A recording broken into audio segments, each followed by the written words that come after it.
నమస్తే అండి, welcome to my channel. ఇవాల్టి మన వీడియోలో చేపల పులుసుని టేస్టీగా ఎలా ప్రిపేర్ చేసుకోవాలో చూద్దాము. నేను ఇక్కడ 1 kg చేపలను తీసుకున్నాను. ఇలా ముక్కలు చేసిన తర్వాత వాసన రాకుండా ఉండడానికి ఉప్పు వేసుకొని బాగా శుభ్రంగా కడిగి పెట్టుకోవాలి. పులుసు తయారీకి సన్నగా తరిగిన 2 ఉల్లిపాయలు, ఒక టమాటాను ముక్కలు చేసి పెట్టుకోవాలి. నిమ్మకాయ సైజంత చింతపండు నానబెట్టుకొని గుజ్జు తీసి పెట్టుకోవాలి.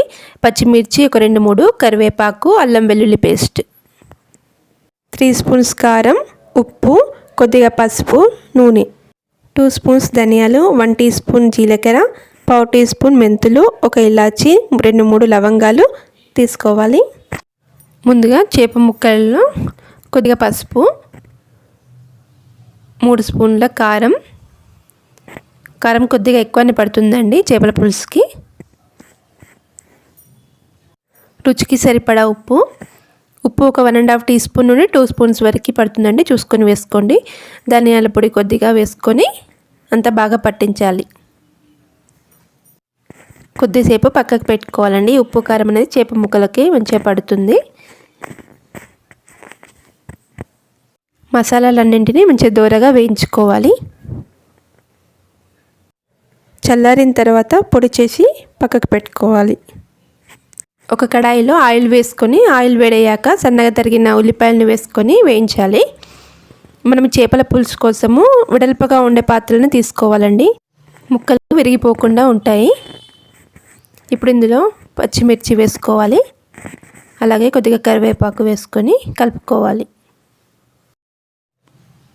ఇప్పుడు ఇందులో కొద్దిగా పసుపు, కొద్దిగా అల్లం వెల్లుల్లి పేస్ట్ వేసుకొని పచ్చివాసన పోయేంత వరకు వేయించుకోవాలి. ఉల్లిపాయ కొద్దిగా వేగాక టమాటా ముక్కల్ని వేసుకొని మూత పెట్టుకొని మగ్గించుకోవాలి.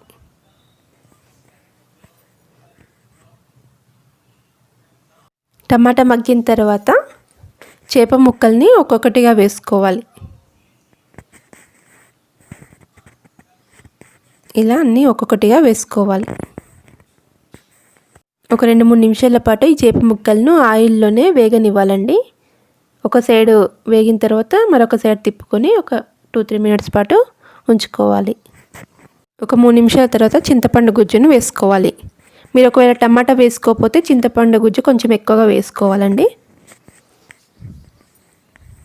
పులుసుకి సరిపడా నీళ్ళని పోసుకోవాలి.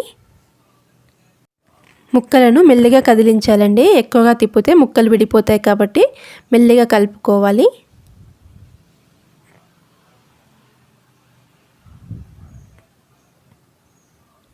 మూత పెట్టి పులుసుని దగ్గర పడే వరకు ఉడికించుకోవాలి. పులుసు మరుగుతున్నప్పుడు ఇందులో మనం ముందుగా తయారు చేసి పెట్టుకున్న మసాలా పొడిని వేసుకొని మెల్లిగా కలుపుకోవాలి. ముక్కలు విడిపోకుండా జాగ్రత్తగా కలుపుకోవాలండి.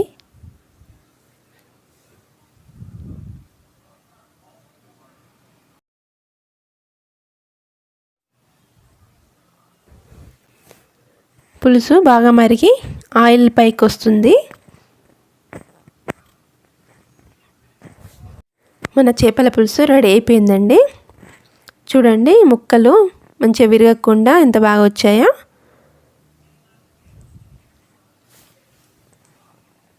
ఈ చేపల పులుసు చల్లారిన తర్వాత ఇంకా చాలా బాగుంటుందండి.